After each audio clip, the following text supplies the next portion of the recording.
Ladies and gentlemen, presenting to you Union Information and Broadcasting and Sports Minister, Mr. Anurag Thakur. अनुराग, आप चुनाव लड़ने के लिए पूरी तरह से तैयार है। टिकट आपकी आ गई है, पार्टी ने आपको टारगेट दे दिया है, 400 पार पूरी। पहली बात तो जहां मेरी बात है, सबको नमस्कार। मैं 4 बार का लोकसभा सांसद हमीरपुर हिमाचल प्रदेश से हूं। आभारी हूं मोदी जी का, अमित शाह जी का, नड्डा जी का, जिन्होंने 5वीं बार फिर भरोसा दिलाया है और चुनाव लड़ने के लिए भेजा है। मैं आपको विश्वास दिलाता हूं पिछली बार से भी ज्यादा रिकॉर्ड मतों से जीत कर आएंगे।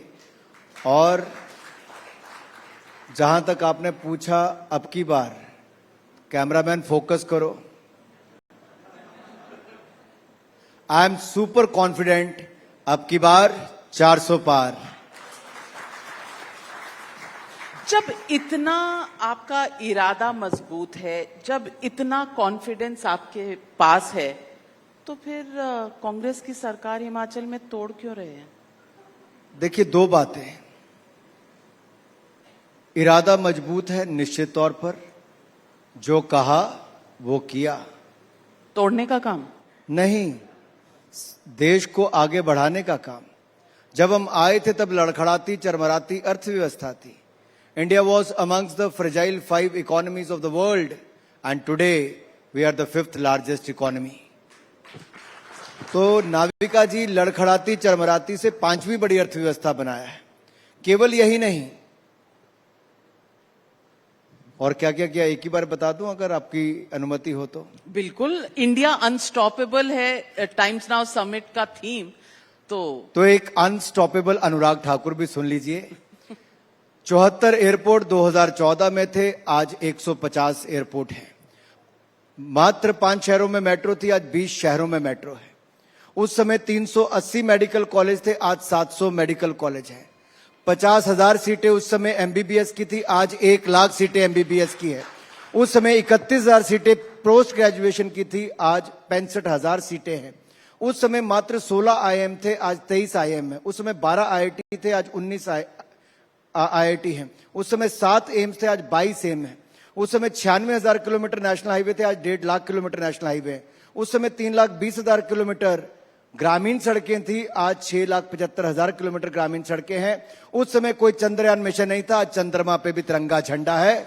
और यही नहीं, उस समय एक भी वंदे भारत नहीं थी, आज 41 वंदे भारत है। उस समय 20,000 किलोमीटर रेलवे लाइन इलेक्ट्रीफाइड थी, आज 41,000 किलोमीटर इलेक्ट्रीफाइड रेलवे लाइन है। उस समय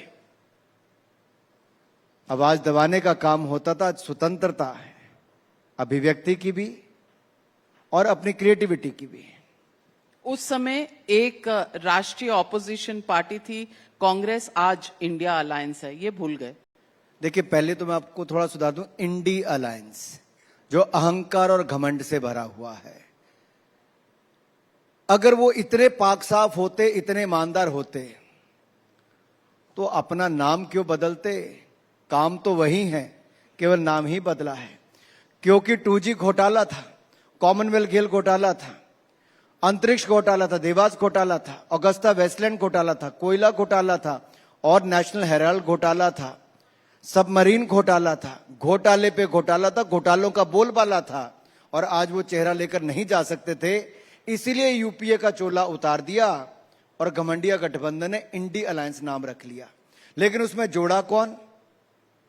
चारा घोटाले वाले लालू जी, जमीन के बदले जॉब वाले तेजस्वी और लालू जी, जिनका एक नहीं अनेक नेता आज जेल में है। पार्षद से लेके, विधायक से लेके, शिक्षा मंत्री से लेके, स्वास्थ्य मंत्री, उप मुख्यमंत्री से लेकर कट्टर बेईमान अरविंद केजरीवाल भी आज जेल में है। इनको जोड़ा है। और ये वो अरविंद केजरीवाल है, नाविका जी, जो उस समय कहते थे, याद करिए सब लोग जी, 2013 की बात, ये अपनी बेटियों की कसम खाकर कहते थे राजनीति में नहीं आऊंगा। फिर आए, फिर कहा कांग्रेस से हाथ नहीं मिलाऊंगा। पता नहीं हाथ तो कितना मिलाया, गले जरूर लगाया है। और ऐसा गठबंधन बनाया है कि चोर चोर मुसेरे भाई एक ही मंच पर इकट्ठे होकर नजर आए हैं। आप मुझे बताइए, शीश महल घोटाला तो किसी और ने नहीं, ये आपका ही चैनल का बहुत बड़ा काम है जो आपने इनके भ्रष्टाचार को उजागर किया। आपके एक नहीं तीन पत्रकारों को धक्के देकर आम आदमी पार्टी ने अपने दफ्तर से निकाला था। नाविका जी, आज आप वो सवाल नहीं पूछती हैं, लेकिन देश याद रख रहा है। मुझे बिल्कुल याद है, हमने आपकी पत्रकार भावना गई थी, आपको याद होगा, पंजाब के उपचुनाव में जलंधर में गया, इन्होंने कहकर आपका रिपोर्टर बुलाया, लेकिन एक महिला पत्रकार को जिस तरह से अपमानित आम आदमी पार्टी ने किया, लॉकअप में रखा, बेल मिलने के बाद भी 24 घंटे लगे छोड़ने के लिए, शौचालय तक उनको इस्तेमाल नहीं करने दिया। आप सोचिए महिला पत्रकार के साथ क्या दुर्व्यवहार किया होगा। ये लोग आएंगे साथ साथ, ये भ्रष्टाचार के दलदल में डूबे हुए लोग हैं, इनके पास अपनी उपलब्धि कोई नहीं जाने के लिए। मैं तो कहता हूं आप आइए, अपनी उपलब्धियों के साथ हमारा मुकाबला कीजिए, लेकिन इनके पास उपलब्धि कोई नहीं। सुबह गाली मोदी जी को, शाम को गाली मोदी जी को, रात को गाली मोदी जी को, अब तक 120 गालियां निकालने का रिकॉर्ड बनाया है। अब शब्द कहे हैं, लेकिन देश की जनता की ताकत देखिए, जितनी गाली इन्होंने निकाली है उतनी बड़ी जीत नरेंद्र मोदी की हर बार करके दिखाई है। अनुराग ठाकुर जी, भावना किशोर के साथ जो हुआ और जो जंग हमने लड़ी, हम खूबी उसे जानते हैं। मैं ये नहीं कह रही कि जो तब हुआ हम उस पर कायम नहीं है। शीश महल की जो बड़ी स्टोरी थी वो टाइम्स नाउ और टाइम्स नाउ नवभारत ने की थी, लेकिन सवाल यह है कि टाइमिंग ऑफ अरेस्ट। चुनाव से पहले आप हेमंत सोरेन को जेल में डाल देते हैं, झारखंड के मुख्यमंत्री थे। आप चुनाव से पहले अरविंद केजरीवाल को जेल में डालते हैं, दिल्ली के मुख्यमंत्री हैं। एक ने रिजाइन कर दिया जेल जाने से पहले, एक ने अभी रिजाइन नहीं किया जेल जाने के बाद भी। लेकिन समय और टाइमिंग ये महत्व रखते हैं। कहीं आप विपक्षी आवाज तो नहीं दबा रहे? भारतीय जनता पार्टी वो राजनीतिक दल है जिसने जनसंघ के समय से लेकर अब तक अभिव्यक्ति की आजादी की लड़ाई लड़ी। इंदिरा गांधी की इमरजेंसी के खिलाफ अगर कोई राजनीतिक दल खड़ा हुआ था तो उस समय भी हम थे, और आज भी अभिव्यक्ति की आजादी, फ्रीडम ऑफ स्पीच के हम पक्षधर हैं और आगे भी रहेंगे, इस बात का मैं आपको विश्वास दिलाता हूं। जहां तक बात आती भ्रष्टाचार के खिलाफ क्या करना है, चलिए मैं आपके करोड़ों दर्शकों से तो यहां नहीं पूछ सकता, लेकिन इस हॉल के अंदर जितने बुद्धिजीवी बैठे हैं आप सबसे पूछता हूं कि भ्रष्टाचार के खिलाफ लड़ाई होनी चाहिए कि नहीं होनी चाहिए? क्या भ्रष्टाचार के खिलाफ कार्रवाई होनी चाहिए कि नहीं होनी चाहिए? अगर होनी चाहिए तो टाइमिंग क्या होता है? जिस देश में चुनाव एक साल में 8-8 राज्यों में आते हैं, आप मॉडल कोड ऑफ कंडक्ट में घिरे रहते हैं। हम वन नेशन वन इलेक्शन करवा के देश के हजारों करोड़ रुपया बचाने की बात करते हैं, उसका विरोध ये सारे राजनीतिक दल करते हैं, क्योंकि उनको पता है इलेक्शन कोड ऑफ कंडक्ट लगा रहेगा तो नाविका जी जैसे लोग सवाल पूछेंगे, अरे भाई इलेक्शन आने वाला था, कार्रवाई क्यों की? अब मैं याद करूंगा, मध्य प्रदेश का चुनाव हो तब कार्रवाई करो, छत्तीसगढ़ का हो तो कार्रवाई करो। क्या करें नाविका जी? महादेव ऐप घोटाला भूपेश बघेल ने किया था, छोड़ देते हैं? चुनाव के समय उन नहीं, पर भी अब भी कार्रवाई हो रही लगे। है, अब भी हो रही है। और देखिए हुआ क्या है, मनीष सिसोदिया जी जेल में गए, क्या उस समय कोई चुनाव था? सत्येंद्र जैल जी जेल गए, क्या कोई चुनाव था? संजय सिंह जेल में गए, क्या कोई चुनाव था? इनके पंजाब के स्वास्थ्य मंत्री 2 महीने में सरकार बनने के भ्रष्टाचार के चलते इस्तीफा देना पड़ा। इनका पार्षद जेल में, इनका विधायक जेल में, क्या तब कोई चुनाव थे? तब भी चुनाव नहीं था। लेकिन सच्चाई यह है कि इनका भ्रष्टाचार था, भ्रष्टाचार है, और इस भ्रष्टाचार के खिलाफ पहले भी कार्रवाई हुई और जांच एजेंसियां आगे भी कार्रवाई करती रहेंगी। चुनाव का इससे कुछ लेना देना ही नहीं है। आप एक बात तय कर लीजिए कि भ्रष्टाचार के खिलाफ लड़ाई होनी भी चाहिए कि नहीं होनी चाहिए। हमने वायदा किया था देश से कि कांग्रेस के भ्रष्टाचार के खिलाफ हम जंग लड़के आए हैं। देश को कहा था मोदी जी ने, ना खाऊंगा ना खाने दूंगा। 10 साल के बाद मैं मोदी सरकार का मंत्री आपके सामने खड़ा होकर कहता हूं, 10 पैसे का आरोप भी भ्रष्टाचार का कोई मोदी जी पर नहीं लगा पाया। ईमानदार थे, ईमानदार हैं और ईमानदार रहेंगे। 10 साल हो गए लेकिन 2G का केस कहीं आगे नहीं बढ़ा। हाईकोर्ट ने अब इजाजत दी है कि सीबीआई अपील कर सके, लेकिन जेल अभी तक कोई नहीं गया है। पहले के जो केस थे उसमें आपका ये सपना भी पूरा करेंगे। अब उसके लिए 10 साल और लगेंगे। नहीं, ये तो कानूनी प्रक्रिया। देखिए, निर्भया केस हुआ 16 दिसंबर 2012 को, रेप की घटना दिल्ली में हुई, पूरा देश आग बबूला था, नया कानून बनाने की बात हुई। कितने वर्ष लगे, कितने वर्ष लगे नाविका जी? 2-3 वर्ष लगे। 2-3 वर्ष, 8 वर्ष लग गए मुझे लगता है उसके बाद भी। लेकिन जो कानूनी प्रक्रिया वो अपना काम कर रही है। लेकिन मैं आपको थोड़ा सा पीछे ले जाना चाहता हूं।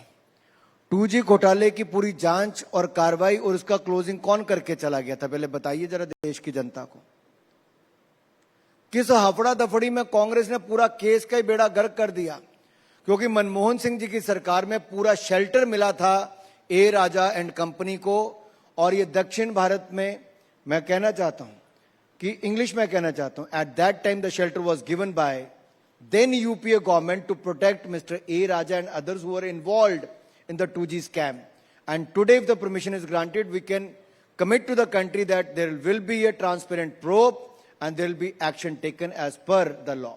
आप जब पावर में आए थे, आपने 2G घोटाला, कॉमनवेल्थ गेम घोटाला, रॉबर्ट वाड्रा का DLF और तमाम दूसरे घोटालों की बात की थी। इनमें से एक भी घोटाला कहीं कंक्लूजन पर नहीं पहुंचा है, कोई जेल नहीं गया है। इसीलिए नाविका जी देखिए, बहुत आपने अच्छा सवाल पूछा। जेल गए तो अरविंद केजरीवाल। मैं चाहता हूं आप इस प्रोग्राम के बाद एक बार बताइए कि कब कब कितने कितने समय के लिए डेट रॉबर्ट वड्रा ने ली ईडी के सामने पेश होने के लिए। अगर ईडी उनके घर चले जाए तो आप कहते हो घर चले गई। अरविंद केजरीवाल को हमने 9 बार समन दिए कि नहीं दिए जी? 9 बार समन दिए, क्यों नहीं आए?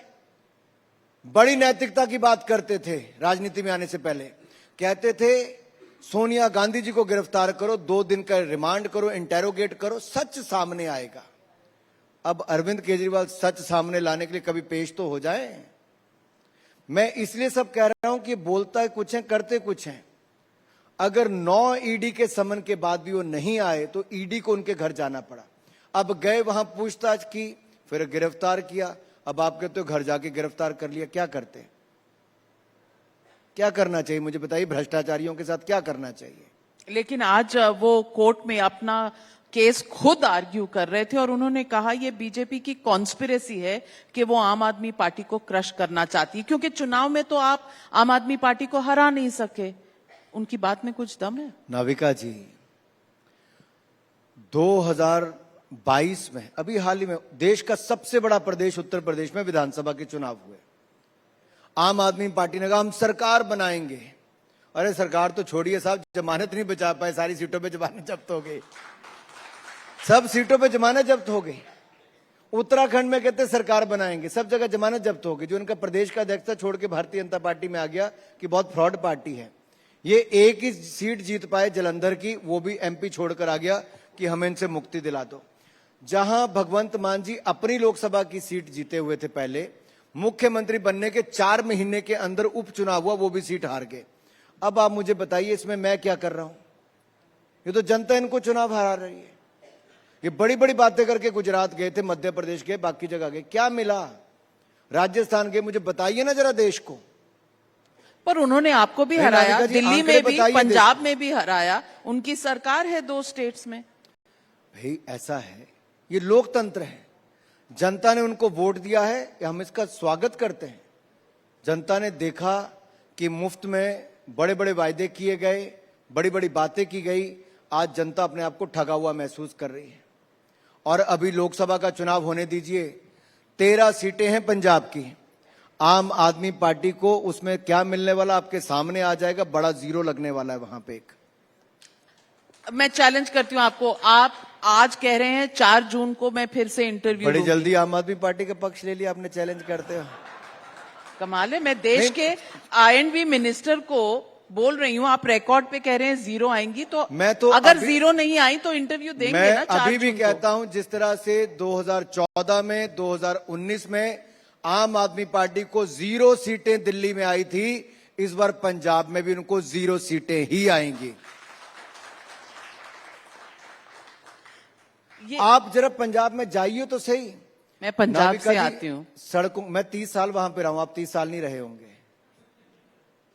मैं मैं 30 साल पंजाबी दिल्ली ठेठ में बोलता रही हूँ। बोला मेरे ना पंजाबी मैं बोलो। 30 साल दिल्ली में रही हूँ, आपकी सरकार नहीं रही यहाँ। मैं यही कह रहा हूं, सरकारें आने जानी अलग बात होती है नाविका जी, वायदे करके भूल जाना ये फर्क पड़ता है। देखिए इन्होंने बड़ी बड़ी बातें की, किया क्या, लेकिन मैं आज आपके कैमरा पे कहता हूं, मैं आपके कैमरामैन को कह सकता हूं, कैमरामैन फोकस करो, 4 करोड़ पक्के मकान बनाए, जिसमें से 3 करोड़ रजिस्ट्रियां बहनों के नाम पे हैं, पक्के मकान। 12 करोड़ शौचालय बनाए, जिनको इज्जत घर कहते हैं, बहनों का मान सम्मान बढ़ाया। 13 करोड़ घरों को नल से जल दिया, आजादी के बाद केवल 3 करोड़ थे, 13 करोड़ घरों को नल से जल दिया है। 51 करोड़ बैंक खाते खुलवाए, 10 करोड़ रसोई गैस के सिलेंडर दिए, और आज वो गैस का सिलेंडर 503 रुपए में मिलता है उज्ज्वला वालों को। 95% घरों में बिजली पहुंचा दी है, और 80 करोड़ लोगों को मुफ्त में अनाज दिया, 60 करोड़ लोगों को 5 लाख का इलाज भी मुफ्त में दिया। ये मोदी की गारंटी है और आगे के लिए भी गारंटी है। कैमरामैन अच्छे से फोकस करो, क्योंकि अगला सवाल जो मैं पूछने वाली हूं उसका जवाब मुझे फोकस्ड कैमरे पे चाहिए। ये सवाल आज अरविंद केजरीवाल ने उठाया। उन्होंने कहा ईडी ने कोई पैसे का ट्रेल नहीं निकाला आम आदमी पार्टी तक, बल्कि जिन शरद रेड्डी की बात की जा रही है, जिसका मनी ट्रेल की बात की जा रही है, उसने बीजेपी को इलेक्टोरल बॉन्ड्स के तहत 55 करोड़ रुपए दिए। मैं धन्यवादी हूं, आपने सवाल पूछा, कम से कम जनता को क्लैरिटी हो जानी चाहिए। पहली बात तो मनी ट्रेल की बात सारी ईडी वहां पे बताएगी क्या क्या है। आज कोर्ट में केस है, इसलिए मैं ज्यादा उसमें नहीं कहूंगा, लेकिन इतना जरूर कहूंगा, ये वही अरविंद केजरीवाल हैं जो सत्येंद्र जैन को क्लीन चिट देते थे, संजय जैन को क्लीन चिट देते थे, जो मनीष सिसोदिया को क्लीन चिट देते थे, और कहते थे मेरे यार होली के समय जेल में मैं बाहर हूं। ईश्वर ने उनकी भी सुन ली, इस बार होली में साथ ही थे। और ये क्लीन चिट देते थे, आज खुद क्लीन नहीं है। जो नैतिकता की बात करते थे, आज अनैतिक कार्य करने के बाद जब जेल में है, ईडी की गिरफ्त में है, तो नैतिकता कहां गई अरविंद केजरीवाल जी की, जो कल तक कहते थे कुर्सी छोड़ दो, आज फेविकोल का जोड़ है, कुर्सी नहीं छोड़ पा रहे हैं। नाविका जी एक बात तो ये आ गई। दूसरा है, आपने शरद चंद्र रेड्डी की बात कही और आपने इलेक्टोरल बॉन्ड्स की बात कही। यहां पे आपके उद्योगपति मैं देखता हूं कि बहुत बड़े बड़े बैठे हैं, वर्षों से आप लोग भी राजनीतिक दलों को चंदा दे रहे होंगे, पहले कैश में ही देते थे। ये भारतीय जनता पार्टी जिसने कहा पॉलिटिकल फंडिंग को और क्लीन एंड ट्रांसपेरेंट करना चाहिए, हम में दम था, हम इलेक्टोरल बॉन्ड्स को लेकर आए और कहा कि सत्ता पक्ष को दो भी, विपक्ष को दो, जिसका नहीं भी संभावना है कभी सत्ता में आने की, उनको भी दो, क्योंकि पॉलिटिकल फंडिंग है, चुनाव लड़ने के लिए, पार्टी चलाने के लिए, उसके लिए है। अगर हमने गलत काम करने ही होते, हम लोग काहे के लिए इलेक्टोरल बॉन्ड्स लाते हैं? कोई नहीं लाता, हमने कहा लाने के लिए। और जब सुप्रीम कोर्ट ने कहा, हमने कहा बिल्कुल सच सामने आना चाहिए। आपने देखा हमारे पास 303 सीटें हैं, 18 राज्यों में सरकारें हैं, उसके बावजूद हमारा चंदा मात्र 6000 करोड़ है। ममता बनर्जी की एक राज्य में सरकार है, 1600 करोड़ रुपया चंदा है एक राज्य में। और जहां तक शरद चंद्र रेड्डी, ये शराब के व्यापारी के साथ साथ फार्मा से लेकर बाकी इनके कई काम और होंगे। कोई गुप्त खाते में पैसा नहीं दिया कि आके किसी को कैश दिया है, इलेक्टोरल बॉन्ड दिए हैं। ऐसा कैसे होता है कि शरद चंद्र रेड्डी केजरीवाल को पैसे देते हैं तो वहां मनी ट्रेल नाजायज पैसों की निकलती है, आपको देते हैं तो अच्छा, जायज पैसे? मैं इतना ही कहूंगा, क्या उनको इलेक्टोरल बॉन्ड्स दिए हैं?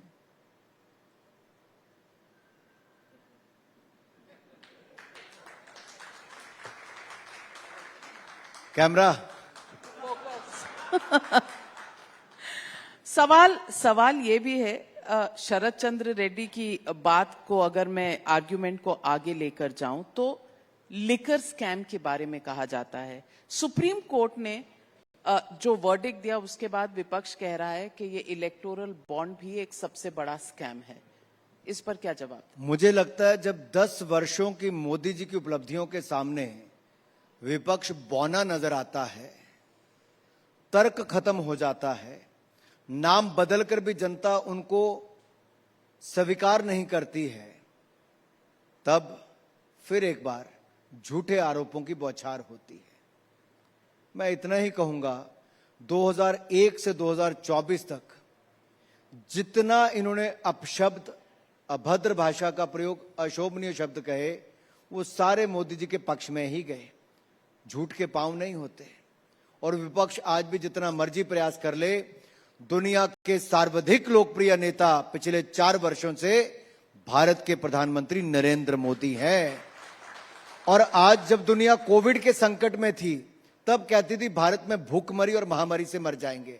आज मैं गर्व के साथ कहना चाहता हूं, नेता ईमानदार था और हमें अपने नेता से पूरी उम्मीद थी, तो आज महामारी से भी बचाया, भूखमरी से भी बचाया। और आज दुनिया कहती है उम्मीद कहीं दिखती है तो मोदी में, उम्मीद कहीं दिखती है तो भारत में। सवाल यह है कि आपके पास इतना बड़ा अलायंस पार्टनर है ईडी और सीबीआई का, कि लोग कहते हैं कि आप रेड करवाते हैं किसी एजेंसी से और उसके कुछ हफ्तों बाद, कुछ महीनों बाद आपके अकाउंट में इलेक्टोरल बॉन्ड्स आ जाते हैं।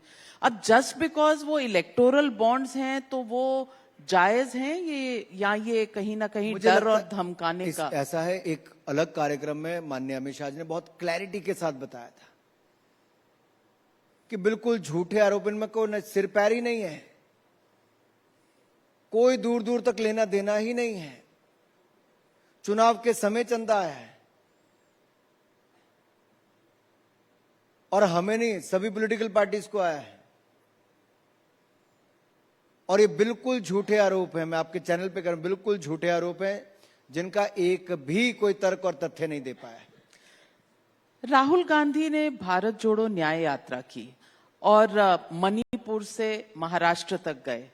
महाराष्ट्र में बड़ी इंडिया अलायंस की रैली भी हुई। मैं पूछना चाहती हूं कि कहीं आप ऑपोजिशन को अंडर एस्टिमेट तो नहीं कर रहे? नहीं, कम से कम मुझे खुशी इस बात की है, विदेश यात्रा की बजाय आजकल भारत यात्रा भी कर रहे हैं। नहीं तो हम तो विदेश यात्रा की कहानी आपके माध्यम से सुन रहे थे। प्राप्त क्या हुआ? अल्टीमेटली तो रिजल्ट आता है। मध्य प्रदेश से गुजरी, मध्य प्रदेश हार गए। छत्तीसगढ़ से गुजरी, छत्तीसगढ़ हार गए। राजस्थान से गुजरी, राजस्थान हार गए। अब पूरे देश में गुजरी, आप समझ रहे हो क्या क्या हारने वाले हैं। लेकिन कहीं ना कहीं अगर सारी पॉलिटिकल पार्टीज एक प्लेटफॉर्म पर ये कह रही हैं कि बीजेपी कहर बरसा रही है, ऑपोजिशन को जिंदा ही नहीं रहने देना चाहती, और तमाम वो एजेंसियां, तमाम वो अपने पावर का इस्तेमाल कर रही हैं, तो कहीं ना कहीं बीजेपी डरी हुई है। क्या बीजेपी डरी हुई है? मैं पहली बात तो आपको कह दूं नाविका जी, ईडी, सीबीआई और जांच एजेंसियां स्वतंत्र हैं और ये भ्रष्टाचार करने वालों के खिलाफ कार्रवाई करती हैं।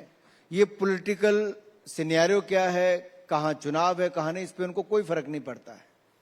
ये अपने सबूतों के आधार पर, अपने समय सारणी के आधार पर कार्रवाई करती हैं। पहली बात तो ये, इसका हमसे दूर दूर तक कोई लेना देना, स्वतंत्र है। हाँ, दूर दूर तक कोई लेना कोई देना लेना नहीं, क्योंकि आपके नेताओं की यहाँ तो जाती नहीं, इसलिए दूर दूर कोई तक घोटाला लेना करेगा नहीं। तो जाएंगे, करेंगे नहीं तो क्यों आएंगे? पहली बात है। दूसरा आपका सवाल क्या था? ये आपके पार्टनर है सबसे बड़े। नहीं, वो तो मैंने कह ही दिया। नहीं तो सवाल तो यही है कि आप उनकी आवाज बंद करना चाहते हैं और आपके आरोप लगाए हुए लीडर्स अगर आपकी पार्टी ज्वाइन कर लेते हैं तो वहां जाना बंद हो जाता है। नहीं नहीं, ऐसा नहीं है नाविका जी। कोर्ट में केस जब चलते हैं, उसका ट्रायल होता है, उस पर सबूत दिए जाते हैं, उसका निर्णय आता है। और भारत के लोकतंत्र में हमारी जो पूरी व्यवस्था है, इसमें कोर्ट्स एक ओपन, कोई भी जा सकता है, आप में से कोई जा सकता है, कोई और भी जा सकता है। आप मुझे बताइए, इन्हीं कोर्ट्स में जाके अरविंद केजरीवाल जी ने आज तक कितनी बार जो झूठे आरोप लगाए उस पर कितनी बार माफी मांगी, बताओ? मानहानि के दावे तो कई बार उन्होंने माफी मांगी है, नितिन गडकरी जी से, अरुण जेटली जी से, विक्रमजीत मजीठिया जी से, बाकियों से। ऐसे 5 लोगों के नाम मैं कम से कम गिना सकता हूं। जो व्यक्ति बोलता ही झूठ है, फिर कोर्ट में जाके माफी मांगता है। जनता के दरबार में उसका चेहरा पहले बेनकाब हो चुका है। सबसे बड़ा झूठा अगर दुनिया में कोई है तो उनका नाम श्रीमान अरविंद केजरीवाल है। लेकिन और क्या मैंने सबूत है आपके आपका पास? रिकॉर्ड कहता है। नहीं, सबूत क्या है? सबूत क्या है? कोई मनी ट्रेल अरविंद केजरीवाल तक मिली? नाविका जी, अब चैनल पे मैं मेरा काम नहीं है, ईडी सीबीआई का काम है। अगर यही था तो मनीष सिसोदिया जी जेल में है कि नहीं है? शराब घोटाले में है। कविता जी जेल हैं, शराब घोटाले में है। संजय सिंह जी जेल में है, शराब घोटाले में है। अब इनके कौन कौन से घोटाले सत्येंद्र जैन से लेके बाकी सब आपके पास हैं। अगर ये जेल में है, कोर्ट में जाने के बाद भी इनको कोई राहत नहीं है, तो इसमें मैंने कुछ करना है कि कोर्ट ने करना है? मैं और आप तो एक चैनल पे डिसाइड नहीं कर सकते किसको बेल मिलनी, किसको जेल मिलनी है। कानूनी प्रक्रिया है और देश का कानून तय करता है। ये अनुराग ठाकुर, नाविका कुमार जी तय नहीं कर सकती। आज प्रधानमंत्री जी ने ट्वीट किया है और कहा है कि कांग्रेस पार्टी कहीं ना कहीं आवाज दबाने की कोशिश करती है लोगों की, और खास करके ये इस कॉन्टेक्स्ट में क्योंकि बहुत से सीनियर लॉयर्स ने भी एक पत्र लिखा है और कहा है कि जुडिशरी को दबाया जा रहा है, जुडिशरी को डराया जा रहा है। मैं इसका पर्सपेक्टिव समझना चाहती हूं। देखिए, जब चुनावों में हार दिखती है तो कांग्रेस ईवीएम पे ठीकरा फोड़ती, पहले कह देती है ईवीएम से हारेंगे, लेकिन जब जीते तब कभी नहीं कहते ईवीएम ठीक थी। अब जिस पार्टी ने 60 साल सरकार देश में चलाई हो, वो सभी संवैधानिक संस्थाओं पे प्रश्न चिन्ह खड़ा करते हैं। After all, these are all constitutional bodies. If they don't have trust and the party who has been in power for 60 years, that raises a lot of question mark on the timing and also on the allegations they have made. और judiciary के ऊपर, अरे वो party कह रही है जहां पर इंदिरा गांधी जी ने 1975 में जो किया वो देश भूला नहीं है। जुडिशरी के सामने जो इंदिरा गांधी जी ने आवाज दबाने का काम किया, जनता ने उसका मुंह तोड़ जवाब दिया है। आज एक बार फिर कांग्रेस इन संवैधानिक संस्थाओं का आवाज दबाने का काम कर रही है, प्रश्न चिन्ह खड़ा कर रही है, और जुडिशरी के खिलाफ जो बार बार बयान ये राजनीतिक दल दे रहे हैं, ये निंदनीय है, अशोभनीय है। इनको माफी भी मांगनी चाहिए। और हिंदुस्तान का जुडिशियल सिस्टम बहुत बढ़िया है। और एक मैं उदाहरण आपको देता हूं। आप जब मोदी जी सीएम थे, कांग्रेस ने फर्जी केस उनके ऊपर किए।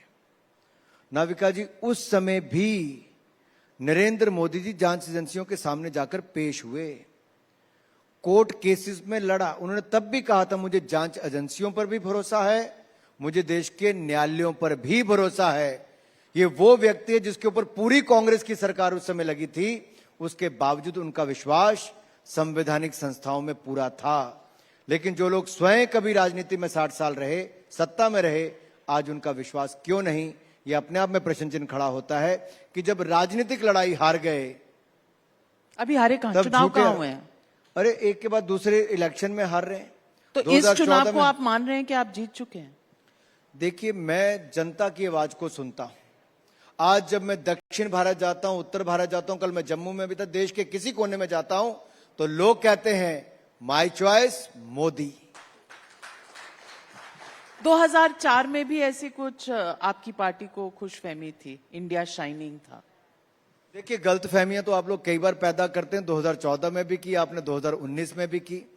आप लोग 2014 में कहते थे भाजपा पूर्ण बहुमत, 200 आ जाएगा तो बड़ी बात हो जाएगी। नाविका जी 282 जीती, पूर्ण बहुमत। 30 वर्षों के बाद देश की जनता ने पूर्ण बहुमत किसी को दिया, तो मैं आप सबका धन्यवादी हूं, वोटर्स का, भारतीय जनता पार्टी को दिया। फिर 2019 आई तो सबने कहा 5 साल मोदी सरकार रहेगी, अब कौन वापस रिपीट करेगा, कहां 200 भी नहीं टच कर पाओगे, यही चर्चा थी। लेकिन देश की जनता समझदार है। देश की जनता ने 303 सीटें हमें जिताई और एक रिकॉर्ड बनाया, और अब की बार 400 पार। ये देश के कोने कोने से आवाज है।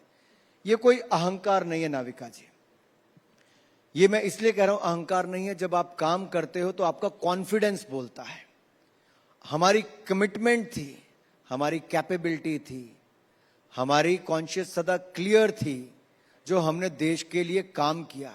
इसलिए आज हम पूरे आत्मविश्वास के साथ कहते हैं कि जिस व्यक्ति ने देश का भलाई के लिए पाई पाई बचाई भी, देश की भलाई कराई भी, जिसने अपना पल पल और क्षण क्षण देश के लिए जिया है, अपनी मां के देहांत के 2 घंटे बाद देश के लिए फिर काम करना शुरू कर दिया। ऐसा प्रधानमंत्री देश ने पहले कहीं नहीं देखा, मोदी जी ने करके दिया। तो विश्वास क्यों ना हो, क्यों ना हो। ईमानदार सरकार हो, उपलब्धियों भरा आपका 10 वर्ष का कार्यकाल हो, दुनिया में योग से लेके आयुर्वेद आपने दिया हो, इंटरनेशनल सोलर अलायंस दिया हो, ग्लोबल बायोफ्यूल अलायंस दिया हो, इंटरनेशनल बिग कैट अलायंस दिया हो, और यही नहीं G20 का सफल आयोजन किया हो, और अब 2030 में यूथ ओलंपिक्स और 2036 में समर ओलंपिक्स की भी कमर कस ली हो, तो 2036 तक यहीं रहेंगे भाई। मैं तो 2047 तक सोच रहा हूं, 2047 क्योंकि 2047 तक जो 25 वर्ष का कालखंड है, ये मोदी जी ने देश के लोगों को कहा है कि हमें जन भागीदारी से जन आंदोलन बनाना है। इस अमृत पीढ़ी के जिम्मे काम लगाया है कि आपको विकसित भारत बनाना है। कोई गलत बात तो नहीं विकसित भारत बनाना। Do we all want developed India? Yes. Do we all want to progress? Then we want to see the third term of Prime Minister Modi, and in the next 3 years, we commit you India being the third largest economy. आप तीसरी बार जिताइए, हम अगले 3 साल में दुनिया की तीसरी बड़ी अर्थव्यवस्था भारत को बनाएंगे, और जो 18 साल से ज्यादा की उम्र के हैं वो 18वीं लोकसभा चुनने जा रहे हैं। 1.8 करोड़ न्यू वोटर्स हैं, 18 ही बनता है।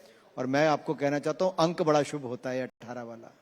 9 जो है ये सिद्धि तक ले जाने वाला काम है। संकल्प हमने ले लिया है, सिद्धि तक 18 साल से ज्यादा वाले पहुंचाएंगे। तो जो लोग कहते हैं कि अगर तीसरी बार भी मोदी आएंगे तो पुतिन बाबा जैसी हालत हो जाएगी भारत की, उन्हें क्या जवाब देंगे? देखिए, जब 1947 से लेकर 2014 तक कांग्रेस के 60 साल राज रहा, नेहरू गांधी परिवार की 4-4 पीढ़ियां राज करके चले गई, तब क्या हुआ जी? गरीब मां का बेटा देश का प्रधानमंत्री बने तो उनको स्वीकार नहीं है। ये कैसे चलता है नाविका जी? 2014 का चुनाव थे, इन्होंने कहा ये मोदी देश का चुनाव जीतेगा, ऐसे कहते थे लोग। कहते थे गंदी नाली का कीड़ा, नीच, और कहते थे चाय बेचने वाला है, क्या देश चलाएगा। लेकिन ये लोकतंत्र है भारत का। भारत की जनता ने देश बेचने वाली कांग्रेस को नकार दिया था, ईमानदार चाय बेचने वाले को देश का प्रधानमंत्री बना दिया। और आज उनकी ईमानदारी ही ये मोदी की गारंटी है कि ईमानदारी से सरकार चलाते हैं, नहीं सहते वो बेईमानी को। राहुल गांधी कहते हैं कि आप पिछड़ों की मदद नहीं करते, आप किसानों की मदद नहीं करते, आप यूथ को जॉब्स नहीं देते, आपने कुछ सही किया ही नहीं है। अच्छा, वो आप ऐसे सवाल पूछता रहा करो, मुझे उपलब्धियां बताने का मौका मिलता है। नहीं, राहुल गांधी नहीं, के राहुल जी सवालों पूछे तो का मेरे लिए जवाब और अच्छा है ना। राहुल जी से बड़ा वरदान भाजपा के लिए क्या हो सकता है?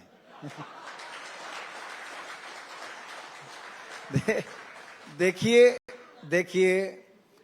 अब किसान की बात ले लेते हैं। किसान,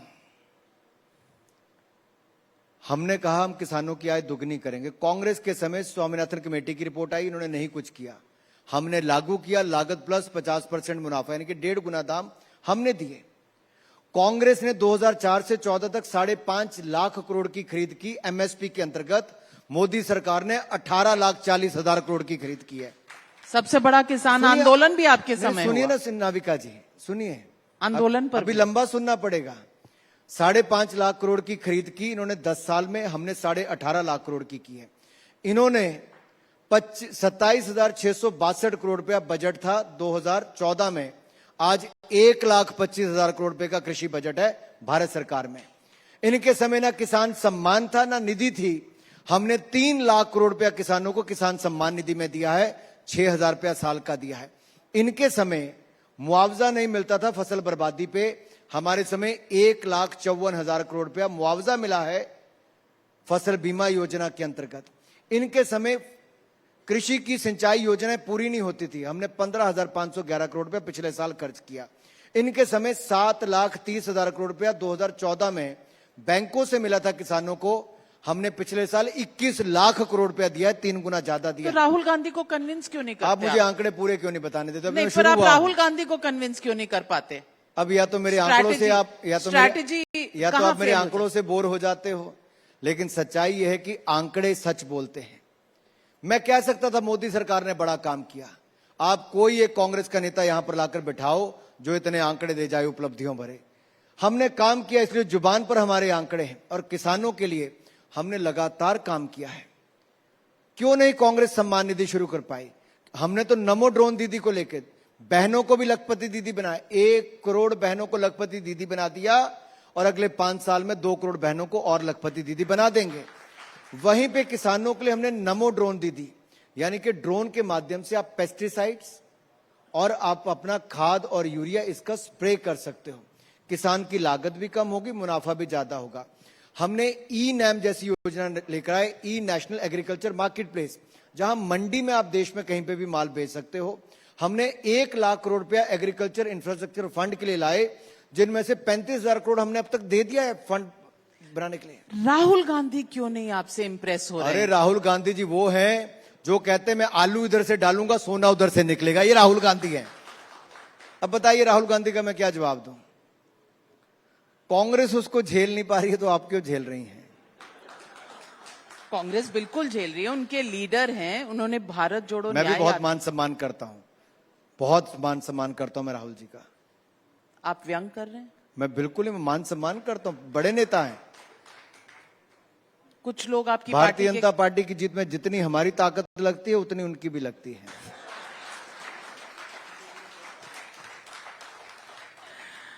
अनुराग ठाकुर जी, मैं आपसे पूछना चाहूंगी, आप कहते हैं आप अभी एक सवाल मेरा आपसे है, क्या नहीं, राहुल गांधी जी अमेठी या रायबरेली से लड़ेंगे?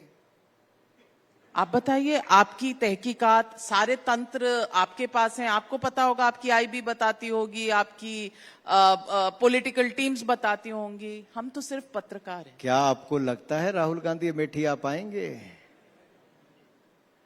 रायबरेली आ पाएंगे?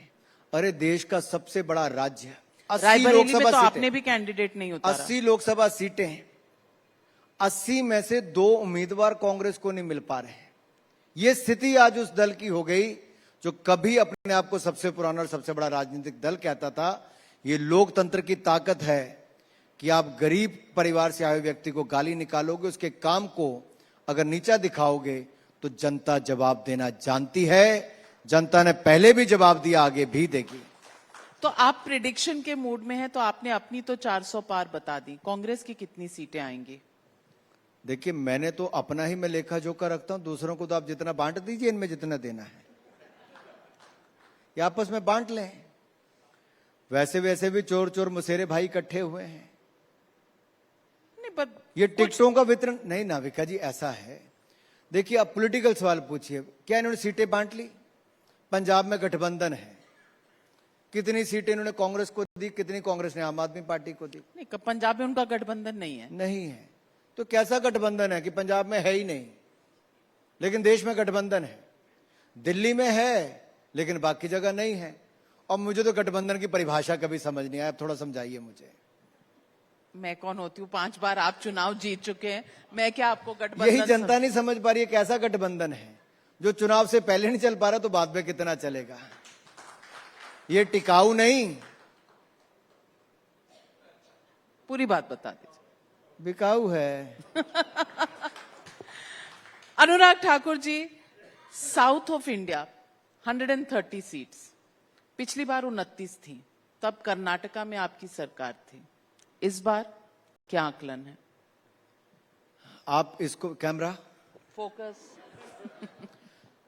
आज तक का सबसे बड़ा नंबर भारतीय जनता पार्टी को दक्षिण भारत से सीटों का हमारी 400 पार करने में मदद करेगा। चाहे वो तमिलनाडु हो, कर्नाटक हो, आंध्र प्रदेश हो, तेलंगाना हो, केरल हो या गोवा हो, यहां से हम रिकॉर्ड सीटें जीतने वाले हैं। आप कहीं पर लिख लीजिए, हमारा वोट शेयर भी रिकॉर्ड होगा, हमारी सीटें भी आज तक की सबसे ज्यादा होंगी। 29 से कितनी आगे जाएंगे? मैं कहता हूं रिकॉर्ड होगा, और मैं आप रिकॉर्ड ऑन रिकॉर्ड कह रहा हूं कि हम रिकॉर्ड साउथ इंडिया में बनाने वाले हैं। क्योंकि मोदी जी का देखिए, इन्होंने कभी दक्षिण भारत उत्तर भारत अलग अलग नहीं देखा है। कांग्रेस तो लुक ईस्ट पॉलिसी के हिसाब से काम करती थी, हमने एक्ट ईस्ट पॉलिसी से काम किया।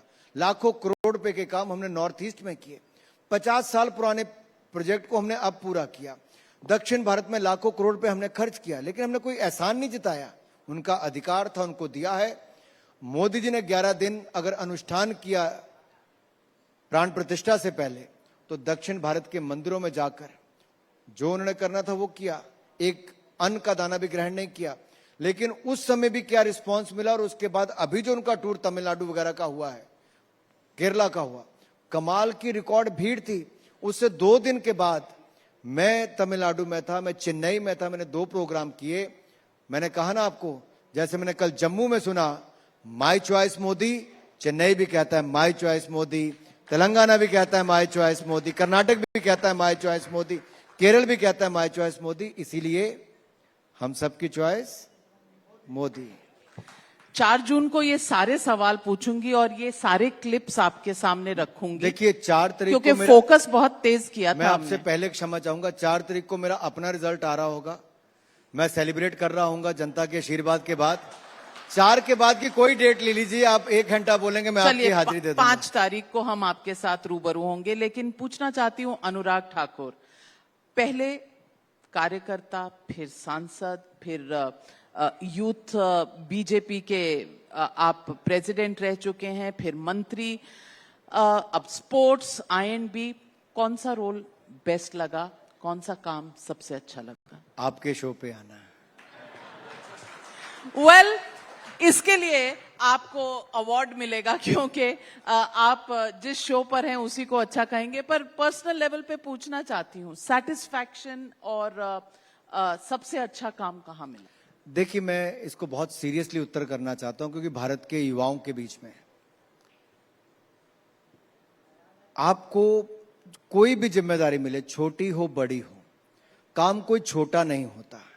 जब देश के प्रधानमंत्री ने स्वच्छता अभियान चलाया, हाथ में झाड़ू पकड़ा, तो महात्मा गांधी के बाद उस तरह के किसी नेता ने अगर झाड़ू पकड़ा तो नरेंद्र मोदी जी ने स्वच्छता अभियान चलाया, जन जन के बीच में विश्वास पैदा किया, हमारा देश हमें स्वच्छ रखना है। आज वो युवाओं के बीच में भावना है, काम कोई मिले उसको 100% कमिटमेंट के साथ करें। मैंने अपना 100% देने का प्रयास किया। मैं कहीं पर भी रहा, BCCI में रहा, IUA में रहा, मंत्रालय फाइनेंस में रहा, या यूथ में, या INB में, मेरी जो क्षमता है मैं उतना काम करता हूं। और इतना आज आपको वायदा कर रहा हूं, I stand committed for the progress of the country, I stand committed for the nation building process, I will be always there. आगे भी, आज भी समर्पित था, आगे भी समर्पित रहने वाला। Anurag Thakur, thank you very much for joining us on the Times Now Summit. Ladies and gentlemen. आज नाविका जी वैसे अनस्टॉपेबल थी। सुबह से मैं टाइम्स नाउ देख रहा हूं, नाविका जी रुक ही नहीं रही। Well, India is unstoppable under Prime Minister Modi, as you said. So, Times Now is also unstoppable. Thank you very much, Mr. Anurag. Thank you, Mr. Thakur.